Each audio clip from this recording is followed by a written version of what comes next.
on the tariff issue, so you've talked about India coming, but then a couple days ago you issued a new tariff threat to members of the BRICS countries for if they aligned with anti-American policies. 10% charge. That would be India, Brazil, That's Russia, right, they have to pay South Africa. 10% if they're in BRICS.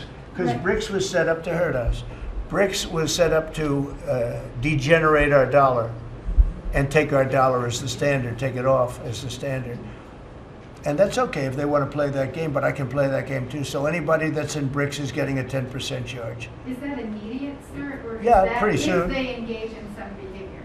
Well, if they're a member of BRICS, they're going to have to pay 10% tariff, just for that one thing, and they won't be a member long. I thought BRICS was, I said this about a year ago, and it largely broke up. But, there are a couple that hang around, but I thought it largely broke up. BRICS is not, in my opinion, not a serious threat. But what they're trying to do is destroy the dollar so that another country can take over and be the standard. And we're not going to lose the standard at any time. If you have a smart president, you will never lose the standard. If you have a stupid president like the last one, you would lose the standard. You wouldn't have the dollar as you. And if we lost the world standard dollar, that would be like losing a war, a major world war. We would not be the same country any longer. We're not going to let that happen. The dollar, you ever hear the expression, dollar is king?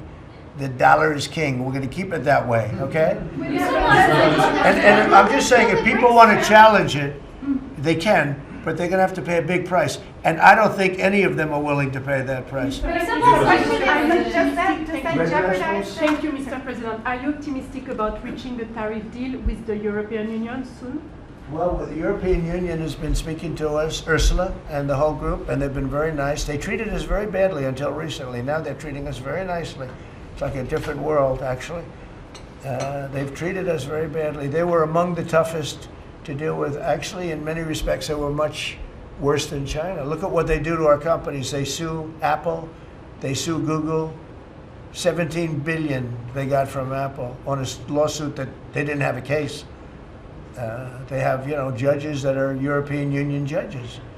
And they ruled, they take so much money away from our country in terms of that, in terms of other things that they do. They're very tough. But now they're being very nice to us. And we'll see what happens. We're probably 2 days off from sending them a letter. We are talking to them. I just want you to know, a letter means a deal. A lot of people said, we got 200 countries. We can't meet with 200 countries. We have a few trusted people that know what they're doing, that are doing a good job, but you can't do it. You have to do it in a more general way, but it's a very good way. It's a better way. It's a more powerful way. And we sent them a letter. You read the letter. I think it was well crafted. And mostly it's just a little number in there. You'll pay 25%, 35%. We have some at 60, 70. Those are ones with massive, where we have massive trade deficits because they've treated us very badly. But I would say in every case, I'm treating them better than they treated us over the years. Don't you agree with that? I do. I could have done much. I could have been much harsher. I don't want to do that. We want to have relationships, but in every case, they treated us far worse than I'm treating them. I'm treating them very good. I could go higher with the tariffs, but I don't want to hurt them. That's why when you just read it, you come up with the number. It's so incredible that prices are actually going down. Just so you know, when I got in, everyone said, "Oh, eggs are going through the roof." That was the first. I was in for about 4 days, and they started screaming at me about eggs. They said that's Biden's problem. I didn't know about eggs, but eggs went up about 5 times. You did a fantastic job, and we ended up shortly getting. In fact, for Easter, they said go out and buy plastic eggs. You can't use real eggs. Well, we bought 200,000 eggs for the White House for the Easter egg hunt that we have at the White House, and there were eggs. We had the price down, and now the price is lower than it was before. We did a good job with eggs, but we did a good job with groceries. Our prices are down in this country. A big part of it's oil. The oil, you had a couple of places last week, you had $1.99 for oil, for gasoline. Nobody thought they'd see that. I want to get it lower if I can, but we've done a good job. You've done a very good job. Do you want to say a couple of words about that, you and Chris, about what's happening with energy? Well, absolutely, but I would say on the pricing side, President Trump, the fact that you've endorsed and supported a policy of energy dominance. That sends a signal to the market that we're going to have more supply. You talked during the campaign about inflation being a country buster. You've broken in the back of inflation in 6 months, among all the other things you've accomplished. We have no inflation. And we've got, and then heading into the 4th of July, these were the lowest gas prices at the pump in 4 years. And again, for Americans, this is like hundreds of billions of dollars that stay in their pockets because we lower the price of gas at the pump. And when we lower the price of energy, it lowers the price of food. It lowers the price of the clothes you wear. It's the biggest thing. It's the biggest thing. It's like a big tax cut. When you get energy down, every 50 cents is like a massive tax cut, and we've gotten it down much below that. You know, we had great energy, great low prices, everything else. When the election turned over, I'm trying to be nice about it. It turned over, shockingly, but nevertheless it happened. Energy started going up, and it went up really bad, and then he went back to the Trump policy. The problem was they didn't know how to do that, and he lost it. He lost that sucker. That big sucker was out of control, and his energy prices went way up, and that's what caused it. But it was also stupid spending. They spent money like, they used to use the term drunken sailors, but I won't use that term. Although it is very descriptive, I won't use that term. I refuse to use it. But they spent money at levels that nobody had ever seen before, and trillions and trillions of dollars wasted on the Green New Scam. Greatest scam in the history of our country, other than maybe Russia, that might have been.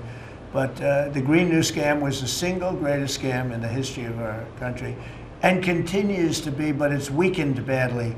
It's hobbling along because people are they're finally getting it. But they spent trillions of dollars on the Green New Scam, getting nothing for it. Devised by a couple of young people that weren't even good college students, you know? Not even good students. Check out their marks. Yeah? No, not for CNN. Not for CNN. Go ahead. In the last jobs report, Mr. President, in the last jobs report, the manufacturing jobs actually lost 7,000 jobs. When will the investments that you've been talking about have an effect on manufacturing? They're building the plants now. About 7 have started. We're going to have hundreds started within a short period of time. Lee Zeldin, who may be the most important man in this room, I'm sorry, but he's the one that gets the permits, whereas he's the one that has to get the permits for the plants and the factories, and permits that used to take 5 years, he's getting in record-setting times. AI, we're leading China a lot in AI, and if we go with this, you know, I'm allowing the plants to build their own electric.